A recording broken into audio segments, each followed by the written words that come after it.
नाज़रीन, अवामी न्यूज़ में ख़बरनि जो सिलसिलो जारी है। इन वक्त असीं तव्हांखे रेड़की में ख़बर ॾींदा हलूं त रेड़की लॻ कबूल खान ख्वारो जो रवासी फैज़ मोहम्मद सोलंकी मीडिया सां ॻाल्हाईंदे चयो त असांजी ज़री ज़मीन जो मसइलो एवज़ मोहम्मद सोलंकी, याकूब सोलंकी ऐं नज़र मोहम्मद वारनि सां सालनि खां वठी ज़मीनी तकरार हलंदड़, जंहिंजो फ़ैसिलो असां इलाइक़े जे चङे मुड़ुस दादन खान महर वटि फ़ैसिलो रखायो। फ़ैसिलो असांजे हक़ में न आयो, जंहिं करे असांजी धुर फ़ैसिलो मञण खां इनकार कयो त वॾेरो मच्छरजी पे असांजे 20 माण्हुनि जे मथां कूड़ी FIR दाख़िल करी वई है, जॾहिं त पुलिस भी धुर बणियल है। असां हिन वक्त दरबदर वारी ज़िंदगी गुज़ारण ते मजबूर आहियूं। असीं SSP घोटकी उमर तुफ़ैल खे अपील करियूं था त हिन मामले जी साफ़ नमूने इंक्वायरी कराए असां सां इंसाफ़ कयो वञे ऐं तहफ़ुज़ फराहम कयो वञे। फ़ैसिलो दादन खान नाहक कयो, असां ज़बरदस्ती करे जेको घर दूर करे असां ते FIR कराए थो, सामान दड़का ॾिए थो त बाबा तव्हां फ़ैसिलो मञो। नाहक फ़ैसिलो असां ग़रीब माण्हू काढूं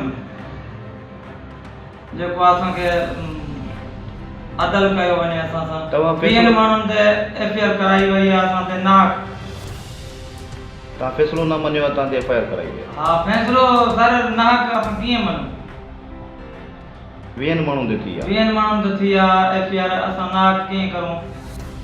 नाहक चवंदा भरे ॾियो, हीअं करो हूं करो। फ़ैसिलो करण वारा कहिड़ा कहिड़ा हुया? ॼाम फताह ऐं गुलाम नबी किताबी आहे, दादन खान मार कयो हुयो फ़ैसिलो? फ़ैसिलो दादन खान मार कयो आहे। अच्छा, पुलिस ॾे तव्हां विया आहियो? पुलिस ॾिसे असां वियासीं, उन्हनि जो को मसइलो कोन्हे, तव्हां वञी करे बीह वेही रहो।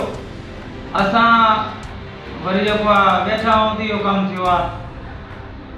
20 माण्हुनि ते करे थी, 20 माण्हुनि ते FIR थी आहे। को असां दहशतगर्द न आहियूं, असां मिसकीन आहियूं। असां पंहिंजे कणिक ऐं भूं वठण जे लाइ बि आदू तूं त हाणे 20 माण्हुनि जी असां काॾे ज़मानत करूं? थाणे ते वियासीं त SHO जो त बाबा तव्हां वञी ज़मानत करायो। असां ग़रीब माण्हू काॾे वञूं? असां सां इंसाफ़ कयो वञे। बाला अफसरनि खे, SP साहब खे असां अपील था कंदा आहियूं तो जो असां सां इंसाफ़ कयो वञे। मज़ीद खबरों और तफसीलात के लिए विजिट करें हमारी वेबसाइट www.awamiNewsHD.com।